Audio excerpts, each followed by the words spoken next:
MRF tender. Indian air force $18 billion ചിലവിൽ 114 multi role fighter aircraft വാങ്ങാനുള്ള അഭ്യർത്ഥന പ്രസിദ്ധീകരിച്ചു.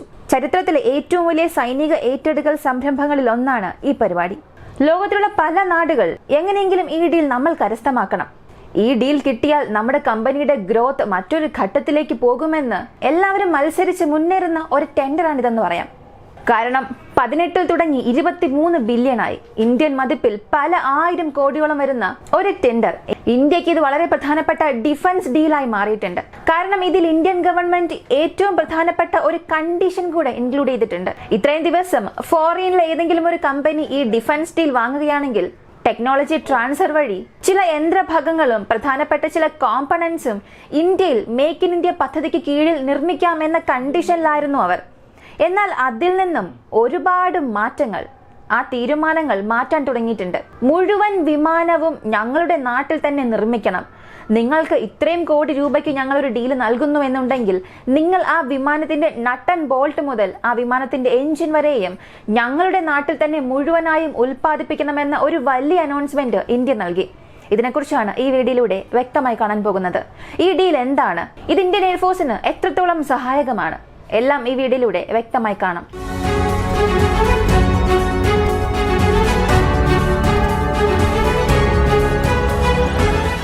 Multi role fighter aircraft tender. 2011 മുതലേ ഈ ഒരു ഡീലിനായിട്ടുള്ള ചർച്ചകൾ ലോകം മുഴുവനുമുള്ള പല ഡിഫൻസ് കമ്പനീസുമായി ഇന്ത്യയുടെ ഗവൺമെന്റ് നടത്തി വരുന്നുണ്ട്.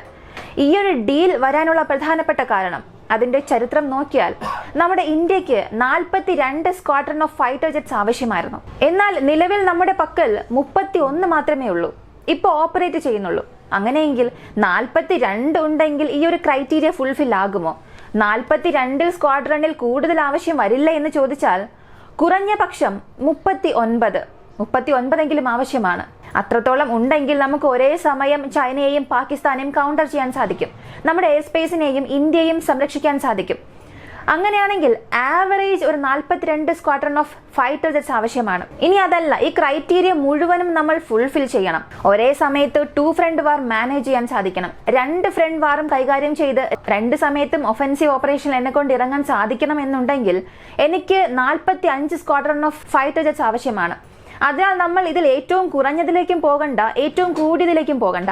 ആവറേജ് ഒരു 42 സ്ക്വാഡ്രൺ ഓഫ് ഫൈറ്റർ ജെറ്റ്സ് നമ്മുടെ ഇന്ത്യക്ക് ആവശ്യമാണ്. 1980 മുതൽ 1995 ഇത് നമ്മൾ ഫുൾഫിൽ ചെയ്യാനുള്ള ഒരു സാധ്യതയുണ്ടായിരുന്നു. ഇപ്പോൾ ഈ ക്രൈറ്റീരിയയിൽ ഒരളവ് വരെ മാച്ച് ചെയ്യാൻ കഴിയുന്ന ഫൈറ്റർ ജെറ്റ്സ് നമുക്കുണ്ടായിരുന്നു. എന്നാൽ എപ്പോഴാണ് ഇന്ത്യക്ക് പ്രശ്നം വരുന്നതെന്നറിയാമോ? അതറിയണമെങ്കിൽ സോവിയറ്റ് റഷ്യയിലേക്ക് പോകണം.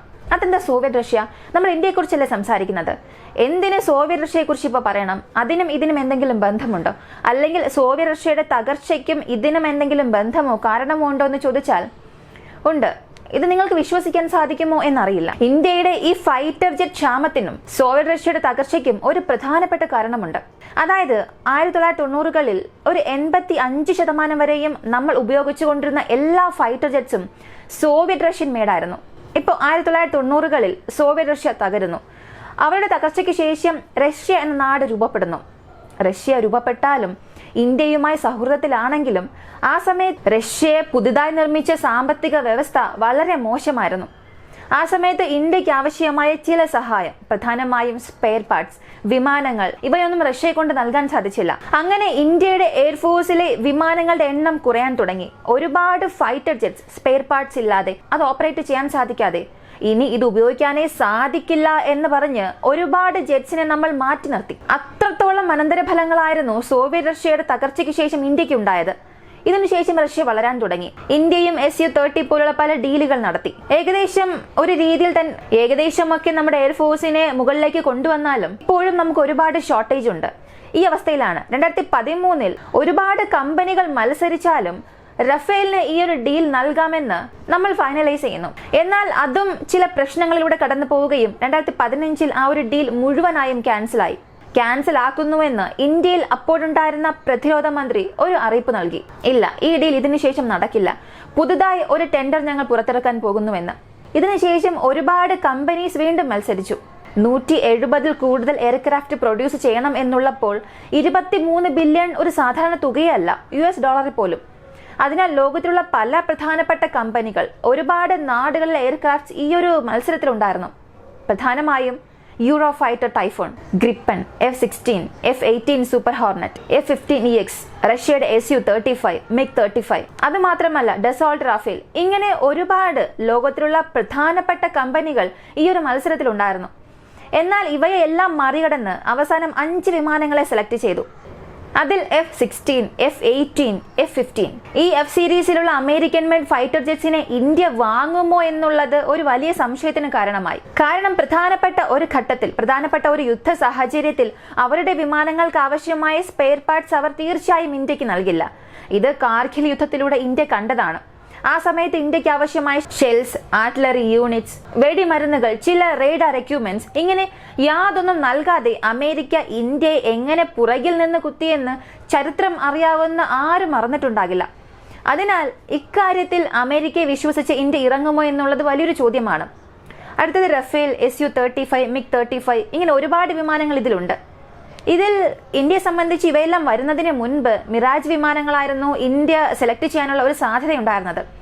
കാരണം കാർഗിൽ യുദ്ധത്തിൽ അതിനുശേഷം നടന്ന ചില പ്രശ്നങ്ങളിൽ ഈ മിറാജിന്റെ ക്യാപ്പബിലിറ്റീസ്, അവരുടെ ഓപ്പറേഷണൽ ക്യാപ്പബിലിറ്റീസ് ഇന്ത്യ ഒരുപാട് സഹായിച്ചിട്ടുണ്ട്. എയർ ടു എയർ ഫൈറ്റ് എന്നതിനപ്പുറം എയർ ടു ഗ്രൗണ്ട് ഒരുപാട് ബോംബ്സ് കൊണ്ടുപോയി ഒരു തീവ്രവാദ ക്യാമ്പ് ഉണ്ടെങ്കിൽ 2-3 സ്ഥലങ്ങളിൽ ഒരേ സമയം സ്ട്രൈക്ക് ചെയ്ത് മുഴുവനായും ആ സ്ഥലത്തെ നശിപ്പിക്കണം. അങ്ങനെയുള്ള സ്ഥലങ്ങളെ വെറും തരിശുഭൂമിയാക്കണം എന്നുള്ളപ്പോൾ ഇന്ത്യ മിറാജ് 2000 വിമാനങ്ങൾക്ക് ഇന്ത്യയിൽ വലിയ ഡിമാൻഡ് ഉണ്ടായിരുന്നു.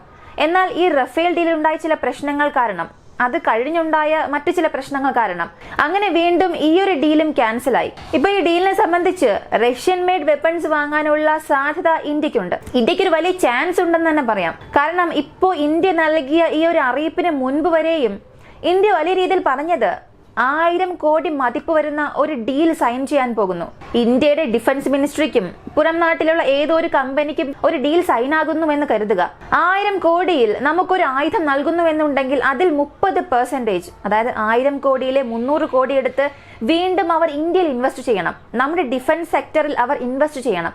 കാരണം അതിനാവശ്യമായ സ്പെയർ പാർട്സ്, അതിനാവശ്യമായ ചില റിക്വയർഡ് എക്യുപ്മെന്റ്സ് എല്ലാം നിർമ്മിക്കാൻ ആ ഒരു manufacturing unit make in India പദ്ധതിക്ക് കീഴിൽ 30% ഉപയോഗിച്ച് അവർ ഇന്ത്യയിൽ തന്നെ അത് ചെയ്യണം. അതുപോലെ മുൻപ് നമ്മൾ 36 ഫൈറ്റർ ജെറ്റ്സ് വാങ്ങിയല്ലോ റഫേൽ, അതിനായിട്ടുള്ള മാനുഫാക്ചറിംഗ് യൂണിറ്റ്സ്, സ്പെയർ പാർട്സ് യൂണിറ്റ്സും ഇന്ത്യയിൽ ഇപ്പോൾ സെറ്റ് ചെയ്തിട്ടുണ്ട്. ഈ 120 കൂടുതൽ ഫൈറ്റർ ജെറ്റ്സിനും അതുപോലെ ഒരു യൂണിറ്റ് ഇവർ സെറ്റ് ചെയ്യണം.